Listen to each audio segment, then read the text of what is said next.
Hello बच्चों, let's read the question. Question says if the matrix AB is zero, then A option is it is not necessary that either A is 0 or B is 0. C is A is equal to 0 and B option is A equal to 0 matrix or B is equal to 0 matrix. C option is A is equal to 0 matrix and B is equal to 0 matrix. D all the above statement are wrong. इस question के अंदर हमें बताना है यहाँ पर कौन सा स्टेटमेंट ट्रू होगा. तो key concept of this question is, key concept में हम यूज करेंगे A matrix is set to B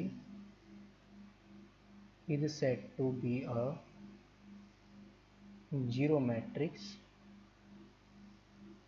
if all the entries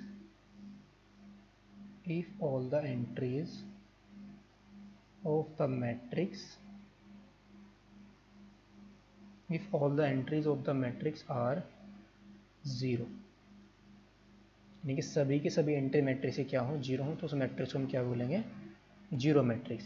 now इस क्वेश्चन के अंदर जो गिवन है वो क्या है, गिवन दैट ए बी का जो प्रोडक्ट है वो किसके इक्वल है, जीरो मैट्रिक्स के इक्वल है, यानी कि जीरो गिवन है.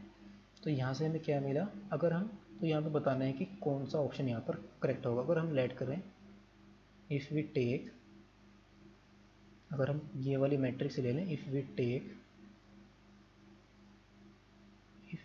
Take A is equal to 0 0 1 0 और दूसरी मैट्रिक्स मैंने ले ली बी 0 0 2 0. ये दोनों की दोनों क्या है, नॉन जीरो मैट्रिक्स है, यानी कि जीरो मैट्रिक्स नहीं है कोई भी. एंड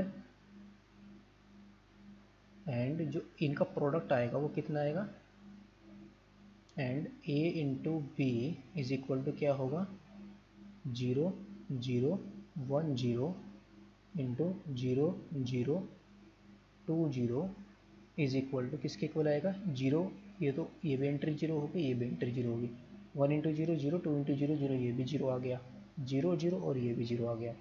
तो this implies AB is equal to 0 but neither A is 0 nor B. ये तो ना तो A 0 है ना ही B 0 है, तो यहाँ पर हमारा ऑप्शन कौन सा करेक्ट होगा, it is not necessary that either A 0 और B 0, that is option number A is the correct option. Hope you understood it well. Best of luck. Thank you.